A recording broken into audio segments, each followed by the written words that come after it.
This is the Jedburgh Podcast. I'm the host, Fran Racioppi. Each episode, I speak with transformative leaders, visionaries, drivers of change, and those dedicated to winning, no matter the challenge. The Jedburgh Podcast is founded in the lineage of the Special Operations Jedburgh teams of the past and is sponsored by the Talent War Group. A percentage of all proceeds is dedicated to the Special Operations Warrior Foundation. In this episode, I learned that hard work and a great sandwich is the recipe to build a global enterprise. Jersey Mike's founder and CEO Peter Cancro joined me to discuss the challenges of scaling a business from one small sandwich shop on the Jersey Shore to 2,000 across the globe. He talked about his leadership style and drive to pull people along to elite performance. He spoke about the courage to build an organization on a culture of giving, and we discussed the disruption that Jersey Mike's has brought to the restaurant franchise industry. Peter Cancro is the founder and CEO at Jersey Mike's. In 1975, at only 17 years old, Peter raised $125,000 to purchase the single-store sandwich shop called Mike's Subs. Today, Jersey Mike's has over 2,000 stores across the globe, and they're closing in on almost $2 billion in annual sales. Entrepreneur Magazine has ranked Jersey Mike's number 7 in the 2021 Franchise 500 ranking. Peter built Jersey Mike's on a culture of giving and a commitment to its people. They've invested over $175 million back into its store owners to update and modernize. Peter was named to the 2021 Power List by Nation's Restaurant News. Peter, thanks for joining me today on the Jedburgh Podcast. Thanks, Fran. And if I could first start off with thank you for your service with the military and thanks for your service to our country. Oh, thank you. It was an honor, and I try to live up to it every single day. So this has been quite a journey from the high school football fields of the Jersey Shore to building a global franchise. I mean, I have to tell you, we met a couple of years ago. I think it was 2017. I was a financial advisor at Merrill Lynch, and we met at your office, and you told me that the company had not yet hit its hyper growth phase. You had about 1,000 stores. You were doing about $1 billion in revenue. And you told me the next 5 years we're going to double. This is going to actually set the conditions for our rapid growth. And at that time, I was an MBA student. And so obviously I knew everything about business. And I was like, this is insane. There's no way you cannot double 1,000 stores in 5 years and get there and then go from 1 billion to 2 billion in 5 years. And I thought about it, and I was looking at you through the course of this meeting, and there was no hesitation. No hesitation in your voice, just sheer confidence in your eyes. And I'll tell you, it was so impressive. And we sit here today, 2021. We're not 5 years. We're like 4 years in. And you're at the 2,000 stores. You're closing on the 2 billion. This is an amazing story, but it started in 1971 at 14 when you get a job at Mike's Subs. Yeah. Yeah. So my brother worked there the year before I did. And he told the owner, said, look, at my brother, I know, he'll work hard. I'm not sure how bright he is. So that's how I got the job. And, it's small town, Point Pleasant, an hour south of New York. We were inundated in the summer. Extraordinary business, really increased like you wouldn't believe. But it was entire families that worked at Mike's. And I got to tell you, when I first started there, my voice mattered. That's the kind of culture that was there at Mike's.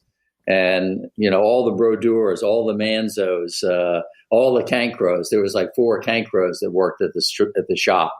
So very community oriented from the beginning. And so you're there for 4 years.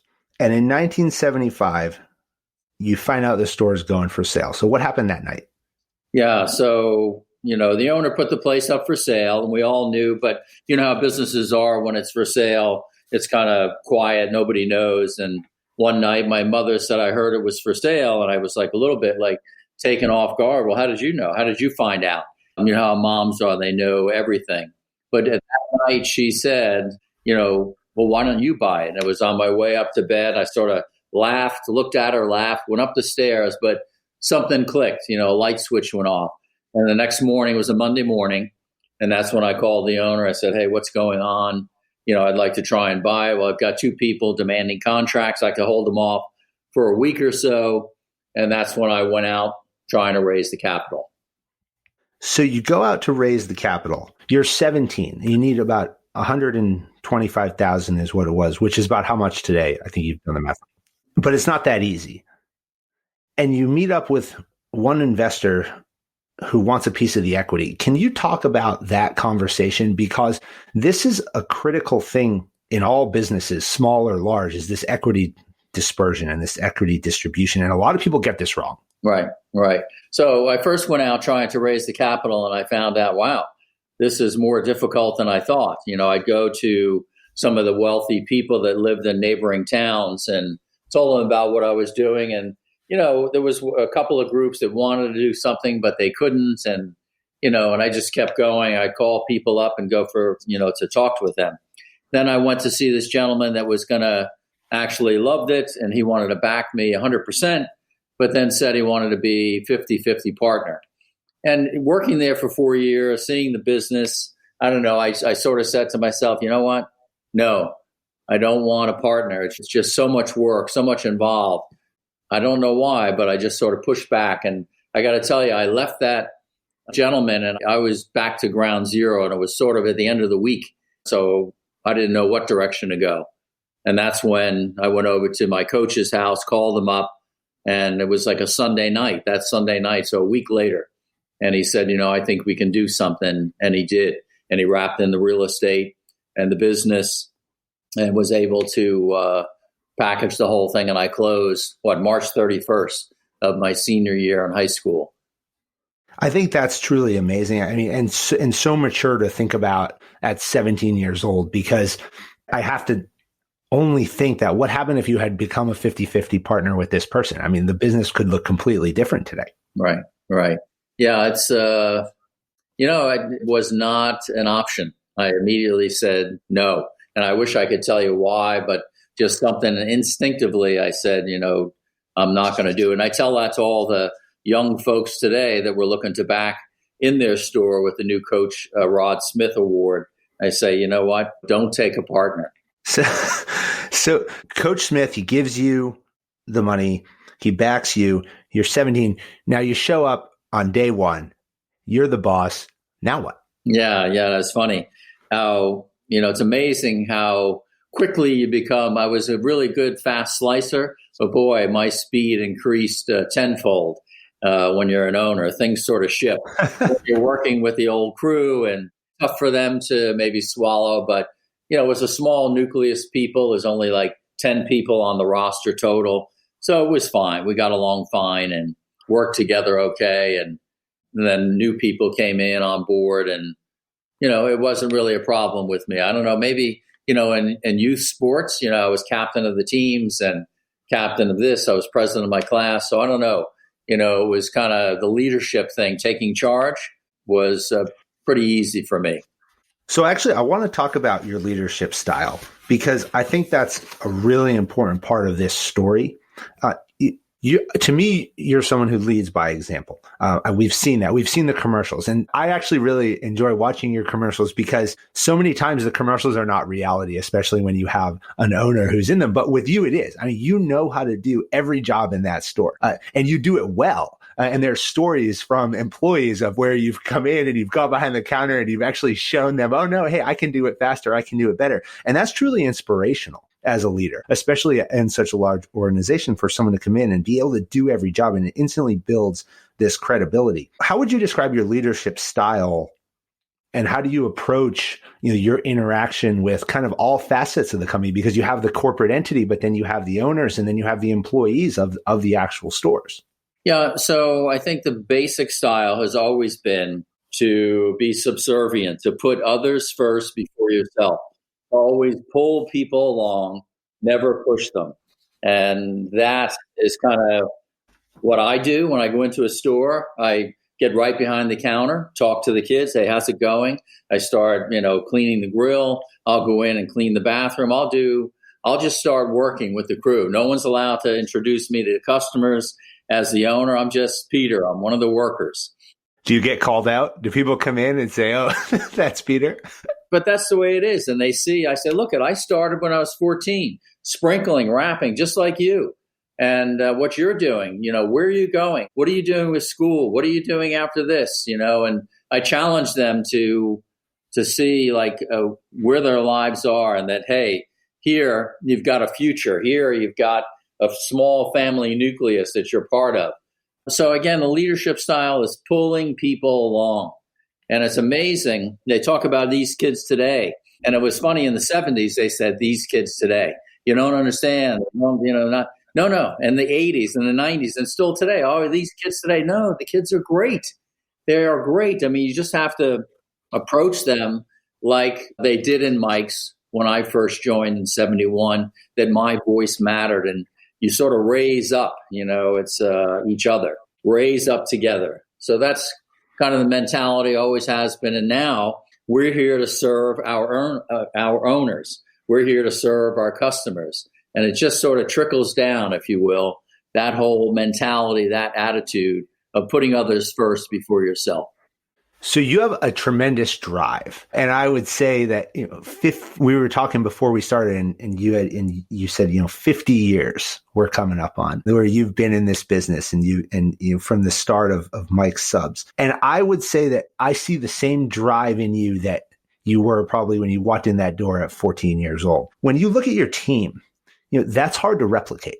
And so how do you train those around you, and what do you expect from those around you? Do you expect them to match that drive? How do you kind of assess their capabilities? As you're on the road most days, you're in every store and you know every owner. And so what do you expect from those that sit around you? We've all, most of us have been involved in youth sports or group, encounters, whether it's in the band or music, or doesn't have to always be sports, but how many times have you heard the coach say, win or lose, I want you to hold your head high and walk off that field, and know that you gave it your all, give 100%.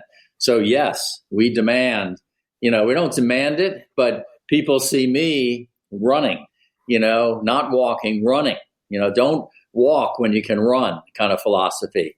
Yeah. So we go after it. We're pretty, focused and driven, but in a real positive way. We want people to have fun, enjoy it, because I got to tell you, you enjoy it when you're doing your best, when you're kind of putting it out there, trying to serve your community, serve one another in the store. That's what it's about. And that's kind of the direction I think that people feel and hopefully get from our team.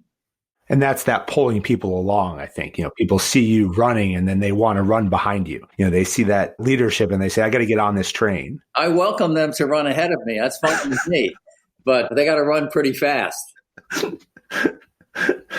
So you run fast and you have a lot of people following you. There's 2,000 stores at this point. And when we were talking the other day, you told me that this growth rate is going to continue over the next couple of years. And you saw 2021 to 2023 really being a period of time where you saw more growth than the last 10 years combined. And 2019, you opened 181 stores. 2020, you were on track for 200.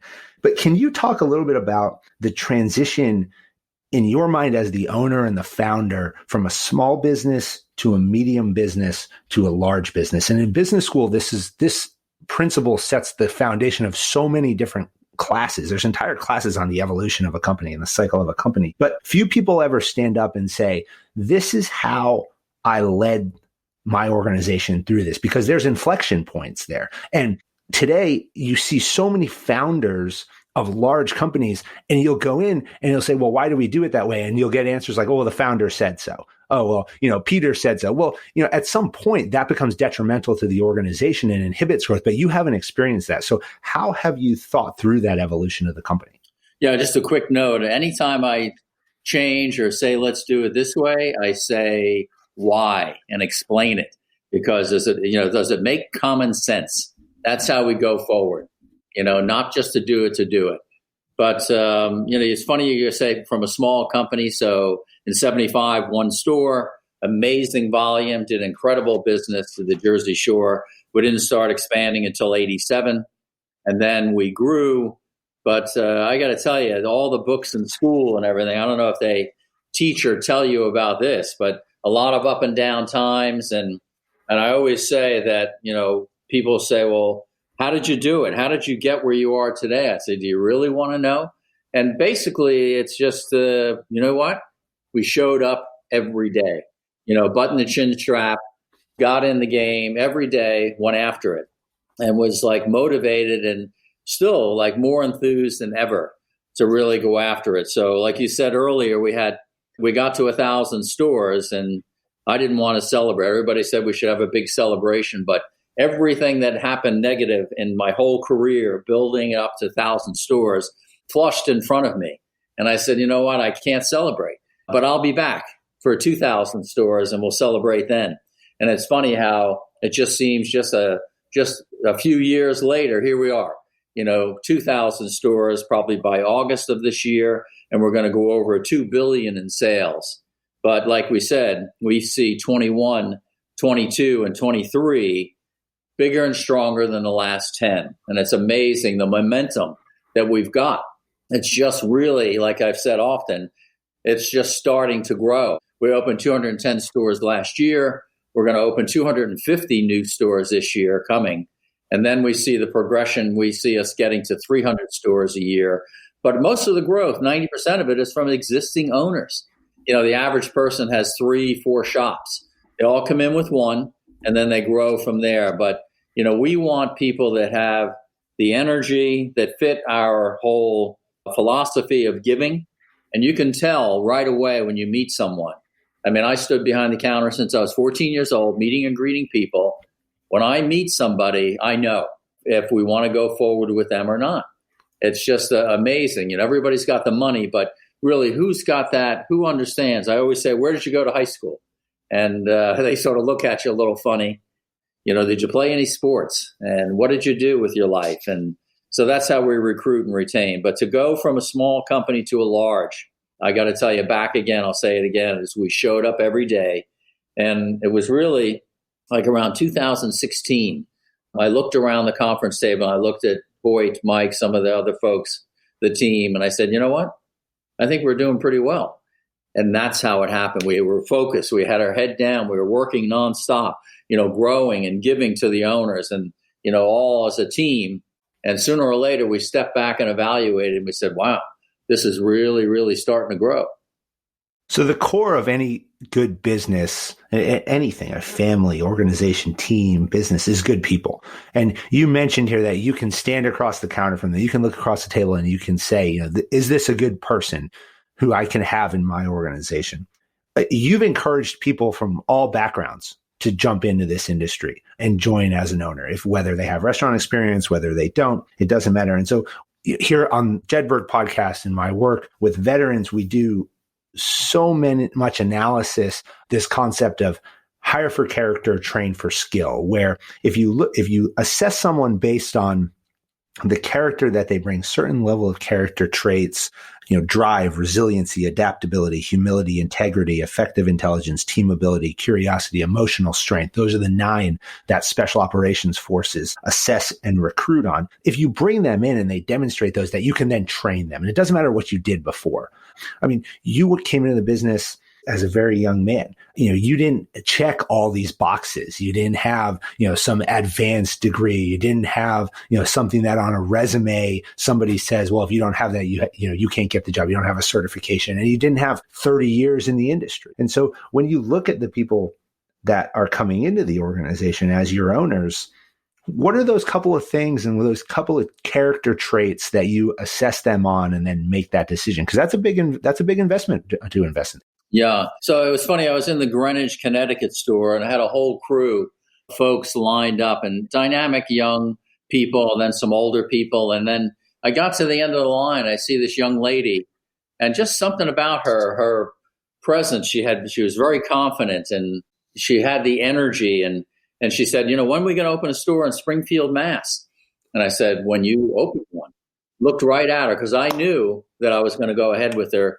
And she's going to be one of the Coach Rod Smith Award recipients. And I met her for 4 minutes. And I knew, because again, somebody, you could see it in their eyes, their confidence, their energy. They care about the people. They're everything I talked about before, putting others first, subservient, leadership by example.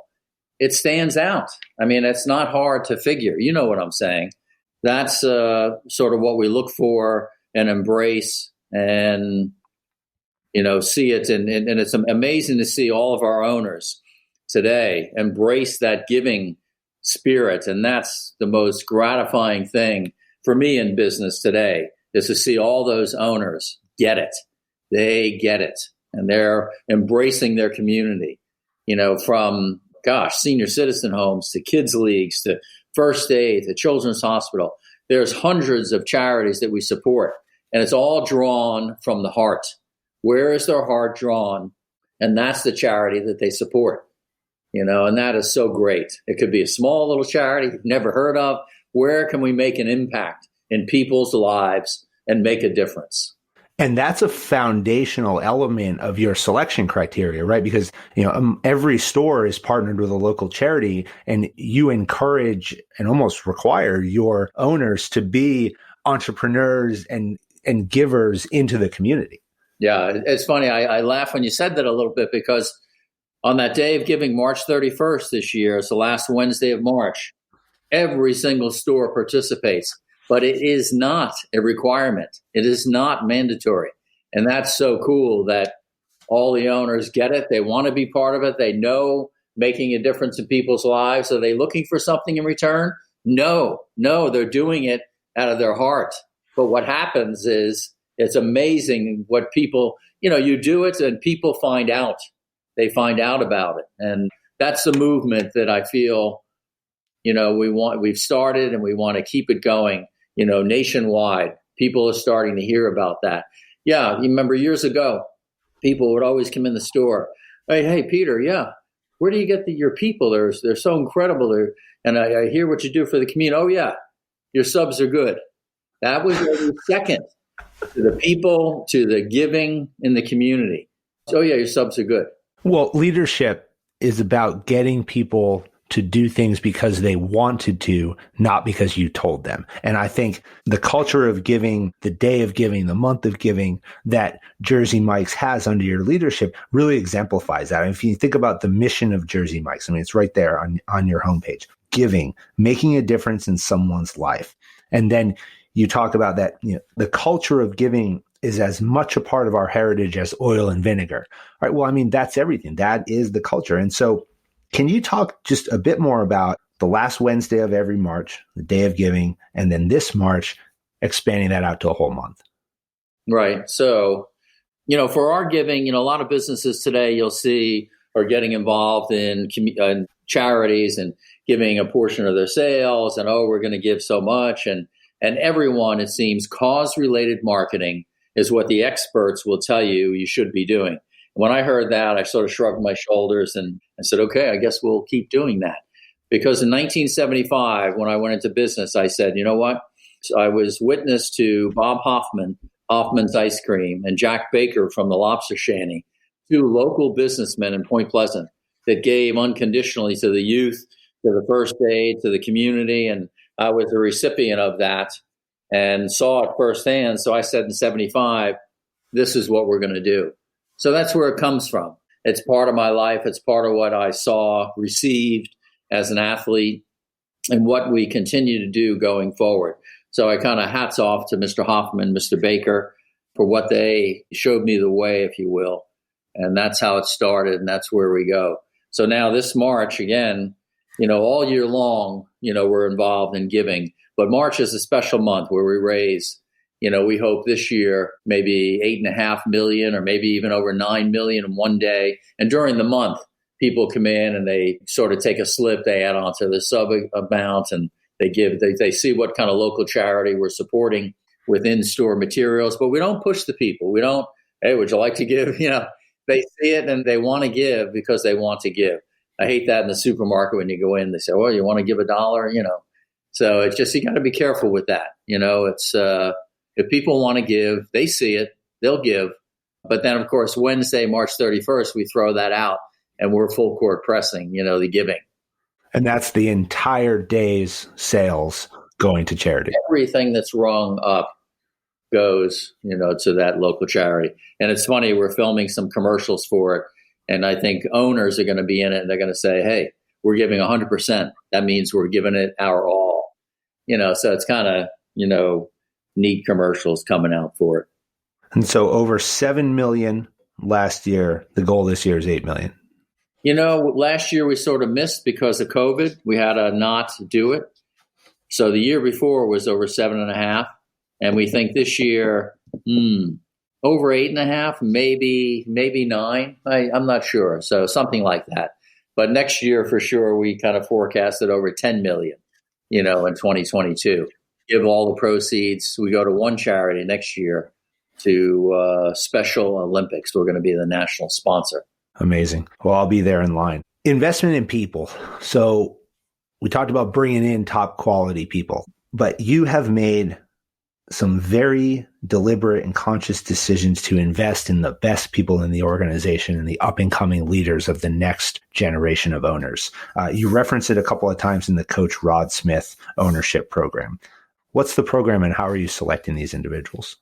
So it started, we went out 2019, October, November, December, and went around the country to like 40 different co-ops and basically had hundreds of people in the room. And it was owners and it was system managers, and that's when we broadcast, we were the first franchise company in America in the history of franchising to pay for all the retrofits. It's never been done before as far as we know.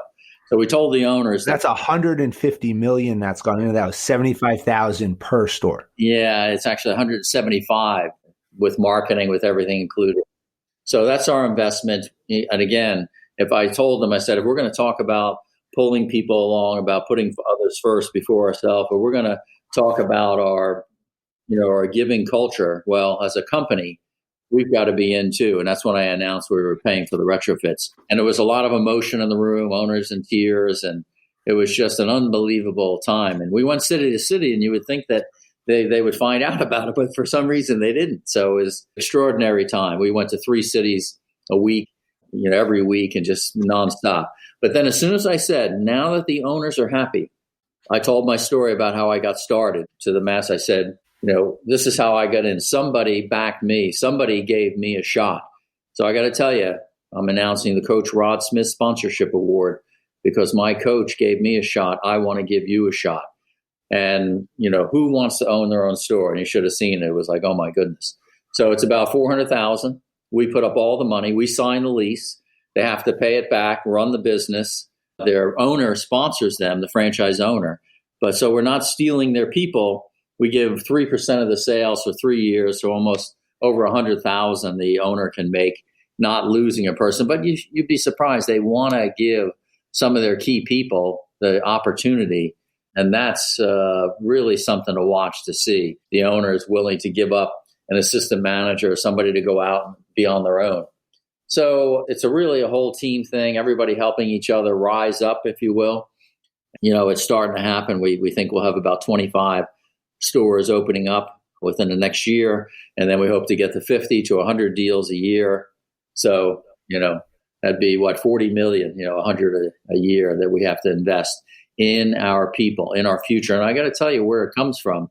A gentleman, Tom Monahan, the founder of Domino's Pizza, who's on our advisory group, that's what he did to expand.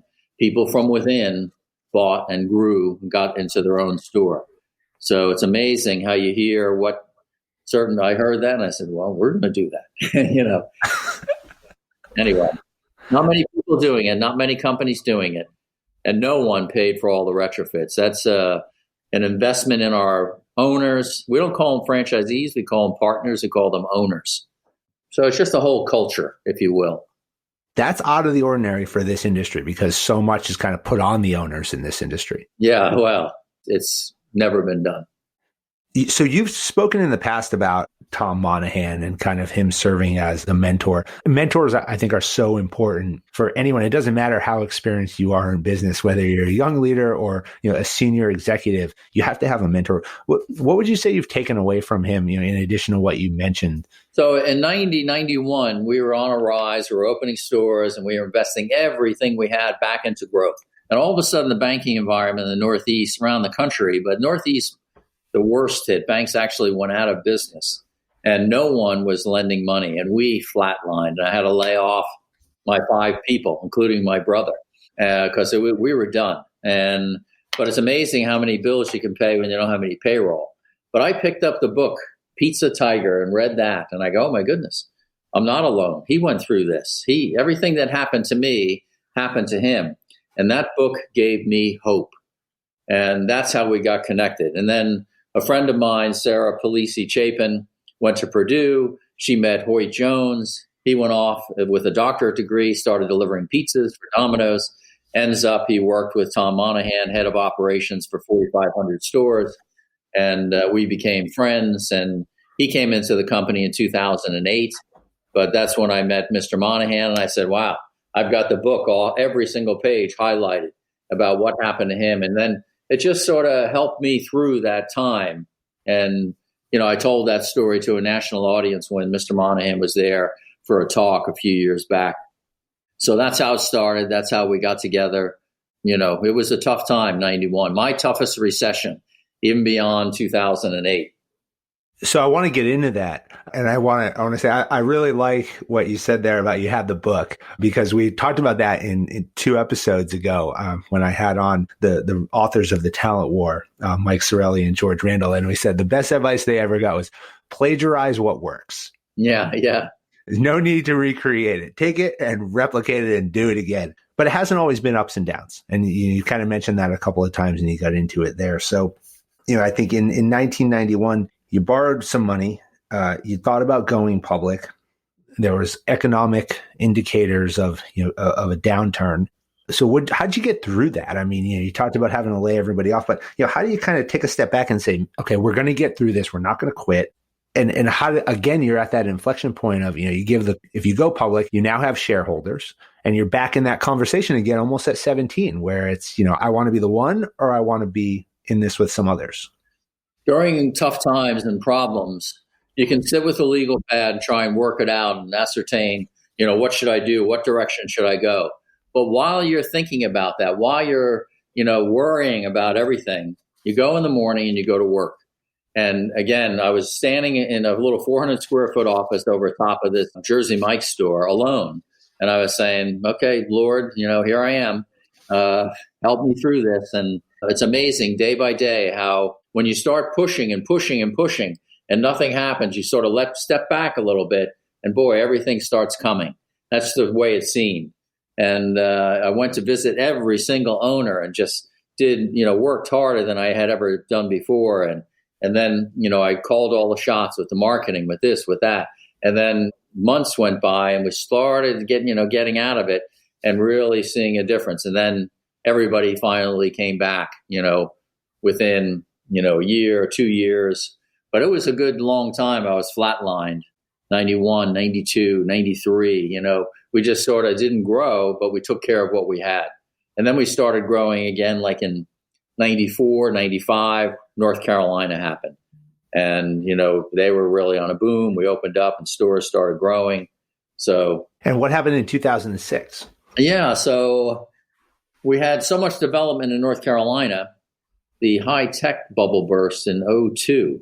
And then, I saw, wow, a lot of our sales were coming from North Carolina and they lost 100,000 jobs. So, you see like, my goodness, it affected us. And then our stores were old and tired. And, I saw that, gosh, we were sort of, again, flatlined and lost a lot of sales every year, negative sales. And I'm like, what is going on? So January of 2006 was one of the lowest points, believe it or not. So, 14, 15 years ago. And we went out, and that's the first time I went to see every single owner. And I rolled the dice and I said, okay, I put everything on the table and we paid for the retrofits. Then it was only like 15 million total, but it was all the money in the world back then. And we got all the stores looking good, looking sharp. Sales started to rise, 07, 08, company turned around. And then Hoyt came on board in 2008. And at the time, Domino's was in a kind of a downturn. They were not doing well. And he came on board. We didn't call one person, but we had a lot of Domino's owners. If you think about it, kind of the same culture, ethics, morals, and coming in with us. And, we really started to grow with the right people, with the great people, area directors, Domino's in California, in Chicago, in DC and Florida. So really the right team assembled and just kept working, and slowly but surely it started rising up. And then 2020, COVID. Yeah. Yeah. So real quick on that, came back March 15th from Vermont, where I'm on the Killington board of directors, the ski team. My son used to race years ago. Great organization. But all of a sudden I was like, wow, what's going on? And we were down the first week, like everybody else, down like 45%. Next week, down 45%. Everybody was saying, hold on to your money, don't do this, don't market. And I said, I went the complete opposite direction that everyone said we should go. I just felt strong about, we've got to make a move. And we did. Why? Can you explain it? That's a tough decision. Yeah. So I just saw that we were going nowhere. We were going down. Sales, we were getting crushed. So I said, we've got to do something. Now, we had the capital. So I pivoted, and we always advertise on sports. And all of a sudden I said, you know what? We're going to advertise on the news, all the major network channels and the morning show news. And we hit it hard, and we went out and gave 50% off, which the people saw as a gift to them. Hey, we're willing to help the people that are out of jobs and work. And then we just kept pushing. And then Feeding America came. We got involved with that. I saw lines miles long, and I said, wow, we've got to do something. I woke up in the middle of the night and wrote the commercial, and we raised enough money to serve like 25 million meals in a weekend. But it was unbelievable, the outpouring of America to our stores to help contribute to the food banks. And that's what we saw. We touched a chord, I had never been on TV before with commercials, but I felt, you know what? I've got to step up. I've got to get out there and do it. Somehow we pulled it off and just kept pushing harder than ever during that time. And we always like to say we were fortunate to remain open and serve, and we did. We had the tables, a distance serving, mostly takeout. So it was, we were kind of perfectly set up for it. And then we just gave, like you would not believe, I don't know, as many as 5 million subs out to first responders, to healthcare workers, senior citizen homes where they're on lockdown, sent them subs and cookies. And, I have an aunt that was in a nursing home, so I made sure we took care of her. But it was just all kinds of charities, not just one group. I know the hospital workers are heroes and all that, but you know what? The families and kids, and we just went after where the need was, we went after it. And we call it, we like to call it the power of the sub sandwich. How do you motivate the owners?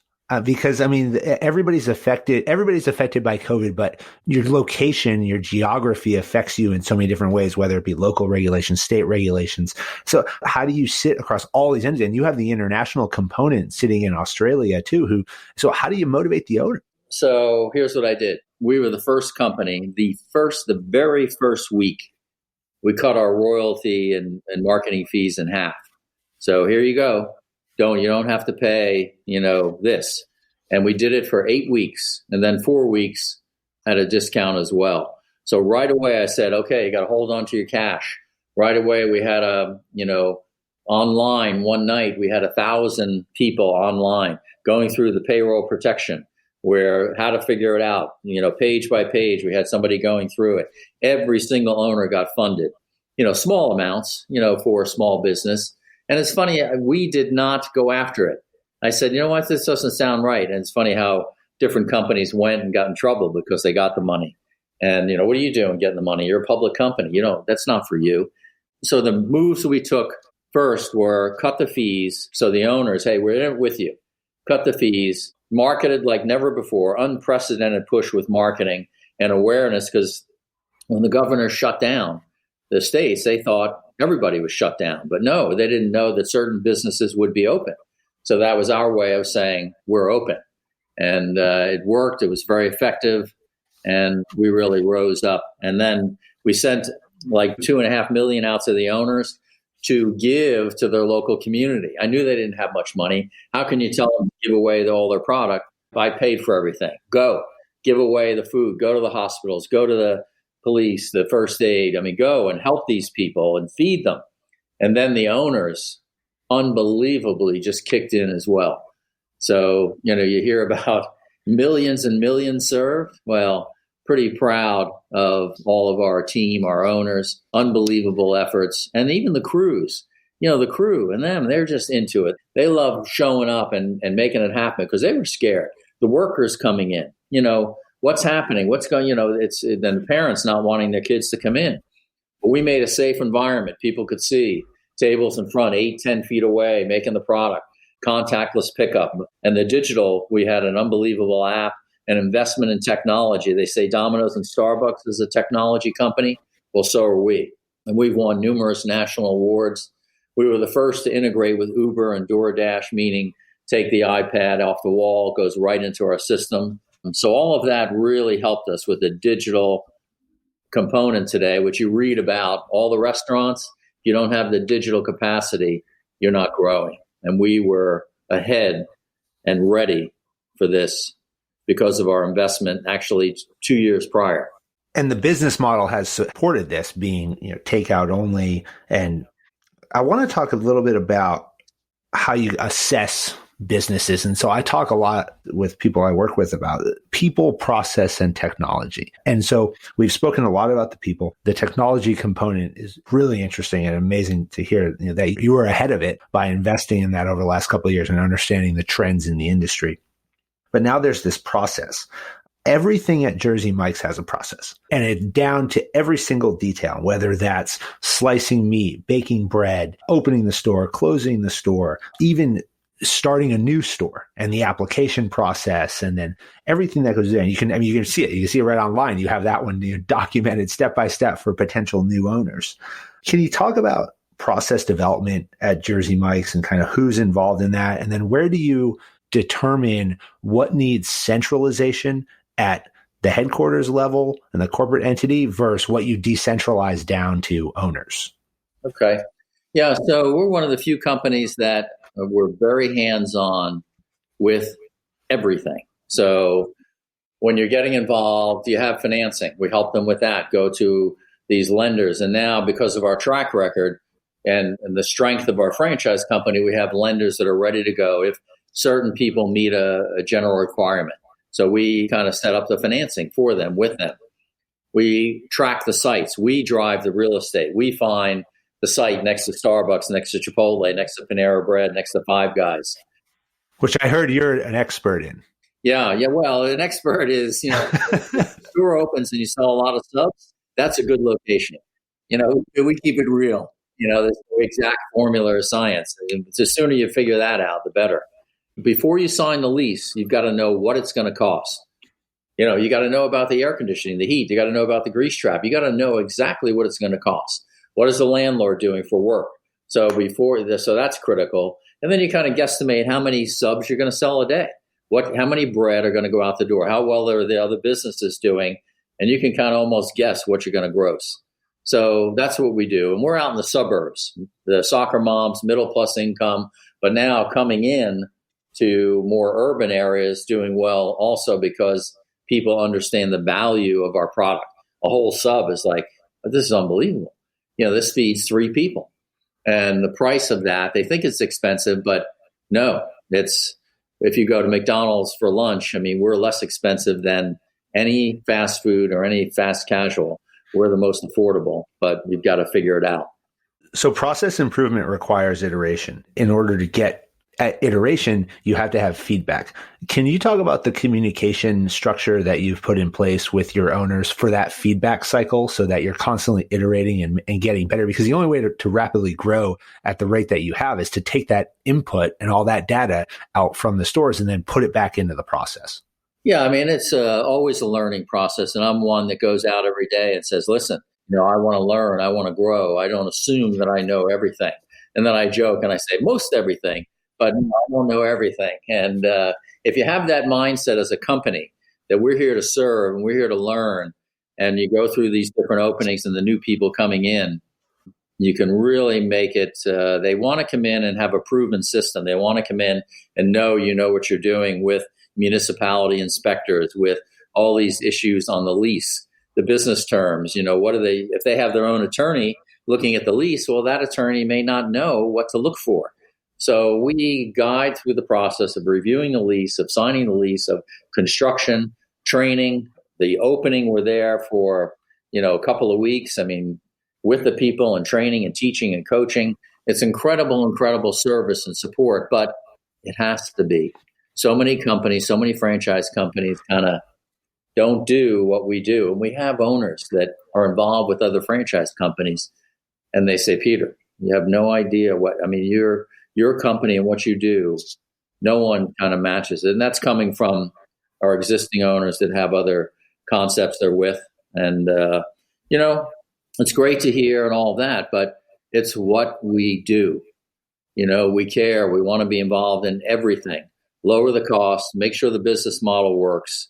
And we have one of the most impressive business models in the industry as far as what it costs to open, and then what we gross, and then the return is unprecedented in the industry. So you talked about bringing new people in, and your training programs are a hallmark and, again, unique to the industry. So you're investing 3 times more time into training than any other food service franchise. And you kind of operate under this value of put others first before yourself.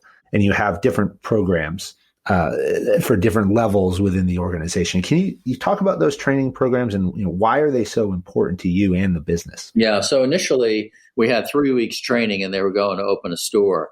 And now it's almost 3 months. So it's funny, we had 180 hours and we were good. Everybody felt it was strong. I went into a meeting and I said, how's everything going? Good. And then the next day I said, all right, we're going to 360. I doubled it because I kind of sensed and I knew that, to make the subs, to slice it fresh, it's a lot of training and involvement. Some franchise wars are like 5 days, 10 days. Ours is, you've got to go to work. So 2 people work for like 2.5 months and a third person works for a month and a half. It's coordinated to the time frame to open the store. So they leave their job, they go to training, they open up the store. So it's built into the price of opening the store. And we're really proud of it. But then we're a training company, ongoing training and support. Now we're doing, online virtual training. You got to put enough meat on. You got to have speed of service. You got to be ready for the people coming in. And now those tickets, with the bags to go. So we've evolved as a business and rapidly changing. We were there because the original store had 15 seats, all takeout. So that's our business. So it really, the model with COVID fit right in with what's happening. What are you going to do differently now that COVID's here? And we say, well, nothing. This is our business. So the training is kind of cool. We have a big training that Brian Logren, our head of training right now, is putting on starting next month, after the month of giving, April, May, like comprehensive. All of the co-ops are coming together like one at a time. We're going through speed of service about getting the product fresh and making sure it's perfect. And then again, sharing your life with the customer. How do we be genuine? How do we be real behind the counter? People see through that. Hi, how are you today? It's got to be, I'm fine. Listen, sometimes when I go into business, I go, listen, you're talking to me. Like, why are you talking to me like that? Be genuine, be real. And that's what you tell the kids, start, being yourself. And that's what's empowering, that people love when they can just be real and genuine, not some script by the company. I mean, this is fascinating because so many companies miss this opportunity in the training. And if you I think about my time in the military and I say, okay, we trained for years for minutes, to hours of execution. And so the investment that goes in is exponentially higher in that training than actually when you're in there in the moment. And so it's really nice to see. But one of the biggest challenges with training is compliance. And so how do you ensure compliance across 2,000 stores? We have this big guy that we send out. And joking. Constant going into the stores and several times a month and working with the crews. And there's not so much compliance. It's like, okay, you know what to do. It's the training and teaching them and to make sure that it's, adhered to, that they don't fall off. It's just people coming in and working with them, not checking on them, not filling out sheets, but coming in and working with them. Put down your clipboard and get behind the counter. And, hey, what's going on in your life? What's happening? They're going through tough times, individually, family. So that's part of it, and getting people to come along, you've got to work with them. So Wreaths Across America is your initiative, one of the many initiatives that you have, but a big one for veterans. Right. Can you talk a bit about that initiative? Yeah. So first found out about it from a friend, Edith Knowles, who lived in a nearby town, and her brother, Bud Thorne, was killed in the Battle of the Bulge. Now, granted, how many years ago, but you know what she said? He never came home for Christmas. And if you relate that, to today's times, when she would say it to kids, he was a kid, he was a teenager, and he never came home for Christmas. Doesn't matter if it's, 70 something years ago, it's still relevant today. And she's the one that found out about Karen and Merle Worcester from Maine. They started putting wreaths on the graves at Arlington Cemetery.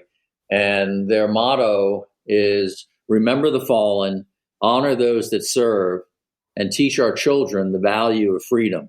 And I think that last line really struck a chord with our company, with me, that I said, we got to get involved.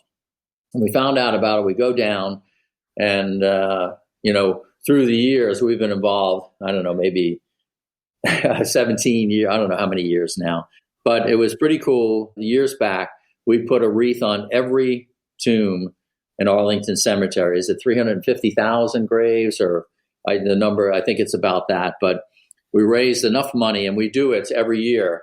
We've raised millions for Wreaths Across America. And, I was down there and a fellow said, hey, I said, where are you from? I came up from Fort Lauderdale. I heard about this and I wanted to be here. And it's amazing. You could see it, I think, on our website, Wreaths Across America. One of the Gold Star mothers whose son died tells a story at our national meeting. And we made a video out of it. And it's just so heartfelt. I mean, it kind of brings down the house anytime you watch it. But, she talks about giving of yourself is when you really find out about yourself. And it's just so touching seeing everybody from all walks of life, every race, creed, religion, everybody's there to support, our service members. And we're very strong on that. We care about it deeply and teach our children the value of freedom. Well, for all the veterans out there, I just thank you for that. It is impactful and it is certainly noticed by everybody. Thank you. Next December, come down with me. It's the mid-December on a Saturday, and be part of it. I would love to. Absolutely. Count me in. Thank you. Another initiative that you have is the SubAbove grants, which has kind of been described as extraordinary people making a difference in their communities. Yeah. What motivated you to start that? Well, I mean, that's the big thing, isn't it? To try and that's why, we never said a word about our giving for decades. We just did it. But then we found out, you know what? We probably should tell people what we're doing, because then people find out about it and then they want to be part of it. They want to grow and do the same thing. So what we started with the SubAbove is going out and saying, hey, people in your own community, what are they doing? And they nominate the folks that they really impressed with. And amazing stories came in. And we look at the thousands of applicants that come in and we choose, quite a few winners, and we give money towards their cause. Whether this one young lady started, giving blankets to homeless people. Another fellow, unfortunately, his child committed suicide. So he got involved in education and awareness for that. Just so many different causes of people around the country, giving of themselves to other people. And that's where I think I talked to you about it before. I see an unprecedented movement in our country, and for that matter, around the world, where people, you can see in their eyes, they're serving one another. They're looking out to help one another. And I know it was very, very prevalent after 9/11. You walk down the street, hey, how you doing?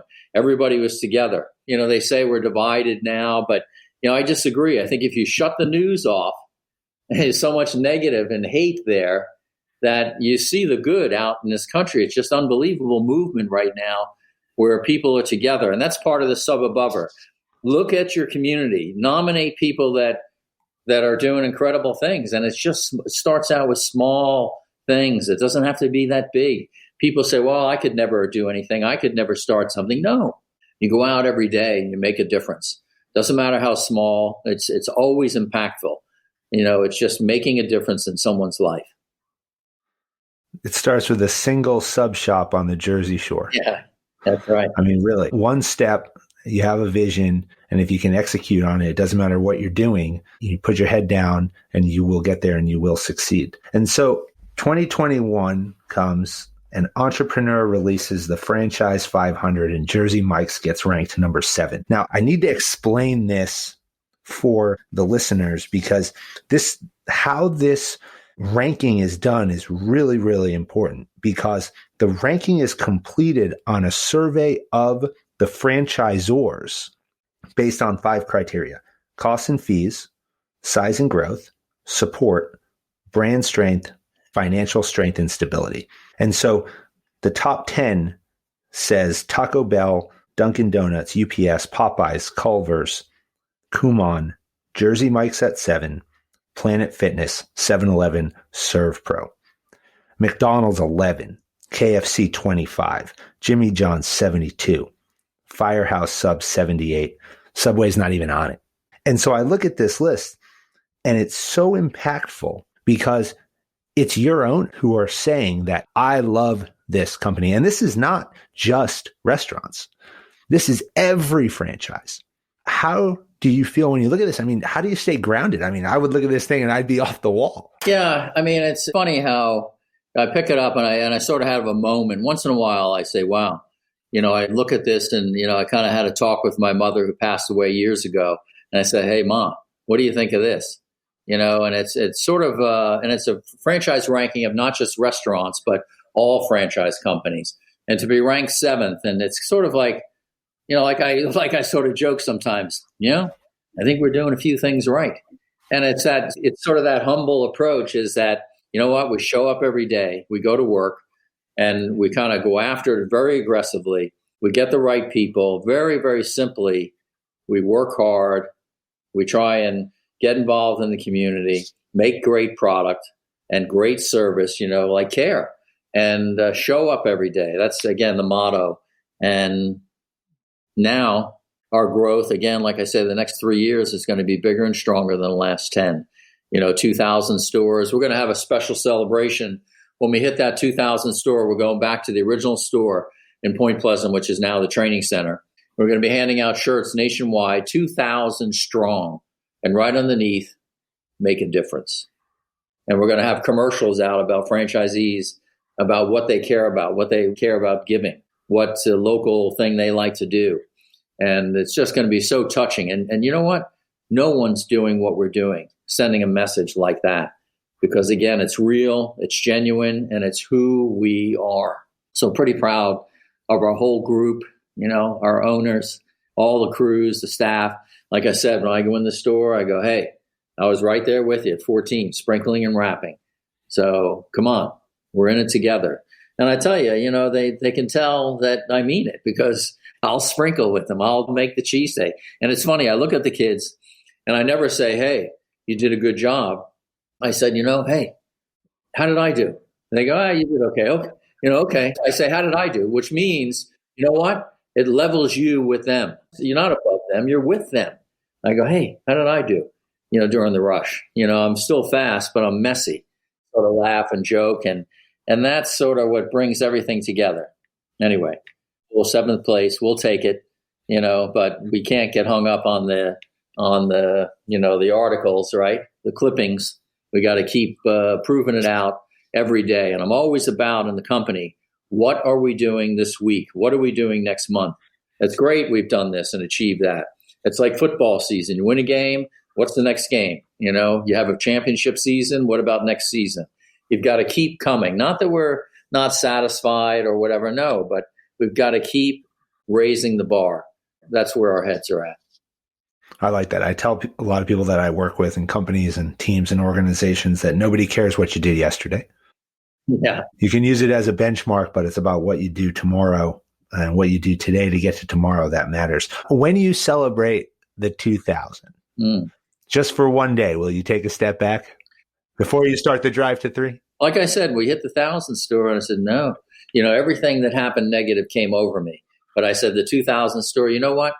We are going to have a little gathering and be at the original store. And we're going to call out a local charity and we're going to run all day hard and give the money, to make a difference. And the next day you start the next drive. Yeah, that's right.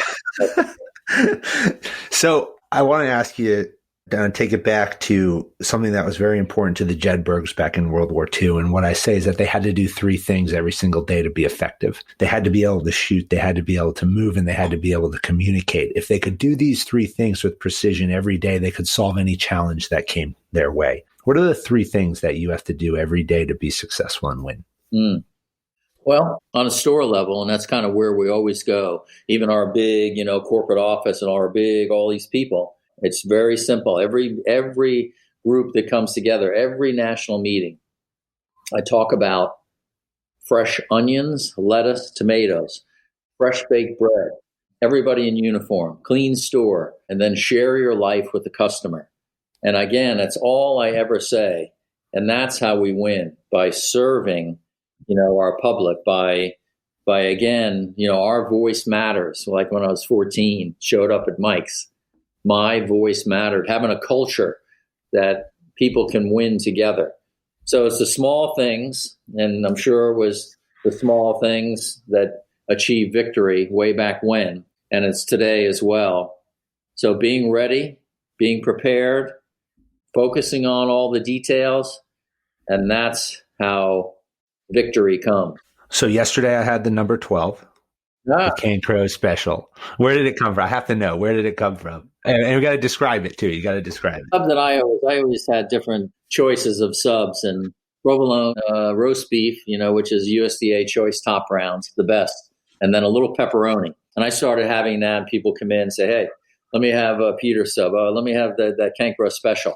And then we put it up on the menu, but it didn't sell enough. So it's not about me. We had to take it off the menu, but it's off the, like one of the things about Jersey Mike's is we have these off the menu products. So number 12, the old number 4, there's some subs that used to be that people know about.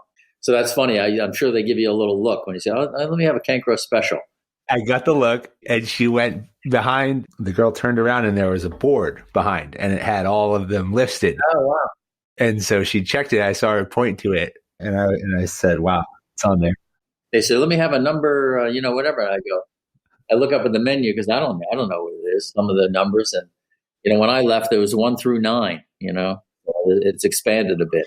So Peter, this has really been an amazing and impactful conversation. And when I think about you, I think about some of the core characteristics that define success. And I mentioned the 9 of them earlier as I define them. But I think, I look at you and I say the top 4, humility, curiosity, drive, integrity, and this team ability, being in there to round out a 5. But for me, it's integrity. When I think about what you do, I think about Jersey Mike's. I think about how you approach everything. The quality of being honest, having strong moral principles, and to do what's right when no one is looking is, I believe, how you've built yourself, how you've built this organization. It's why you've had success. It's why you have been a leader that has rallied a community behind you. And I say community because that's what it is, from, as owners to your corporate staff to the employees. Everybody loves Jersey Mike's. And I applaud the efforts that you've made. It's an amazing story. I thank you for everything that you've done and for joining me here today. Thank you so much. Yeah, appreciate that. Enjoyed it. American Jedburghs went on to form the foundation of the United States Special Forces and the Special Activities Directorate of the Central Intelligence Agency. Thanks for listening to the Jedburgh Podcast. I'm your host, Fran Racioppi. We're brought to you by the Talent War Group, an executive search firm and talent advisory. We'll drive you to attract, retain, and develop top talent. With services like leadership development, talent acquisition, and keynote speeches, we work with you and your teams to create talent solutions to business problems. To get started, visit talentwargroup.com. Join us next week for a new episode of the Jedburgh Podcast on Spotify, Apple Podcasts, Stitcher, and Google Podcasts. or wherever you get your podcasts. If you like what you heard, give us a like and leave a review. Follow me, Fran Racioppi, and the Talent War Group on LinkedIn, Facebook, Twitter, or Instagram, and send your comments and inquiries to info@thetalentwar.com. As former members of Special Operations Forces, the Jedburgh Podcast and the Talent War Group contribute a percentage of all profits to the Special Operations Warrior Foundation, supporting the families of our fallen warriors. Thanks for joining us on this episode. How you prepare today determines success tomorrow.